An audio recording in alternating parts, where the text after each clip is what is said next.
किछि ब्रह्मगिरी ब्लॉक 25 गोटी पंचायत एवं कृष्णप्रसाद ब्लॉक 21 गोटी पंचायत चाषीकूलर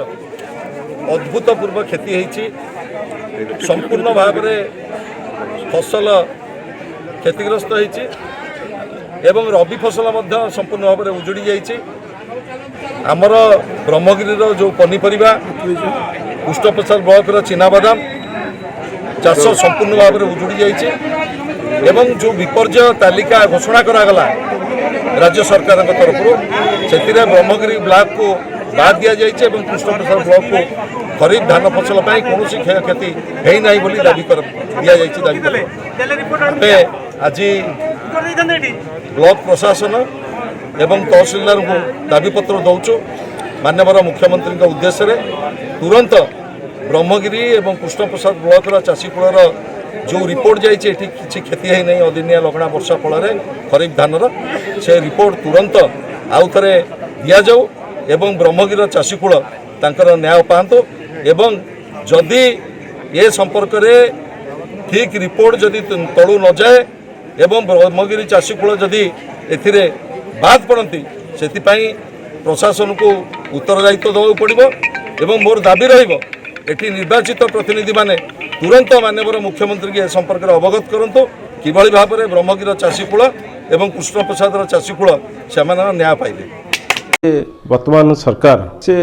चाषी मारणा नीति करी विशेषकर पुरी जिलार ब्रह्मगिरी निर्वाचन मंडल को से जो क्षतिपूरण सरकार डिक्लेयर कले से बाद देइछंती। तेणु ब्रह्मगिरी की जो चाषीकूल मान को जो पेटरे नात मारी ता विरुद्ध में आम गोटे धारणा गणधारणा करूँ आमर नेतृत्व नहीं आम बीजेडी दलर विजु जनता दलर मान्यवर पूर्वतन मंत्री श्रीजुक्त संजय कुमार दास वर्मा तांको नेतृत्व में आम 25 पंचायत तसहित आमर कृष्णप्रसाद ब्लॉक एवं सदर किसी समस्ते उपस्थित रही 25 पंचायत सब नेतृवृंद मैंने थे से जिला परिषद चेयरमैन भाइस चेयरमैन एवं आम सरपंच नंबिनी समस्ते एकजुट होइथिलु एवं आमर गोटे दाबी थिला जो ब्रह्मगिरी चाषीकूल को जो वैमपुत्रिक मनोभाव रखिकी ये सरकार तांको हंतसंत करिसेंती तांकर क्षयक्षति को से माने भक्षेप न करिकी ताकू कैंसल कर देइछंती एवं ताकू जो माने एई रिपोर्ट दबार जो सरकारी कर्मचारी माने तांको सहित मधुचंद्रिकार सामिल अछंती सेमानकर मुखा खोलिया पे आमे आज गणधारणा करथिलु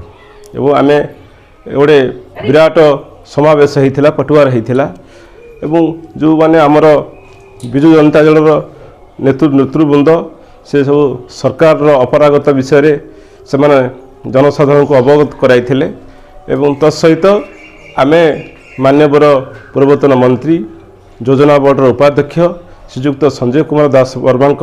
नेतृत्व में आम समस्ते आमर ब्रह्मगिरी तहसीलदार पाक जाइथिलु एवं तांको आमे दाबी जनइथिलु सेटा दाबीटा थिला आमर मुख्यमंत्री को उद्देश्य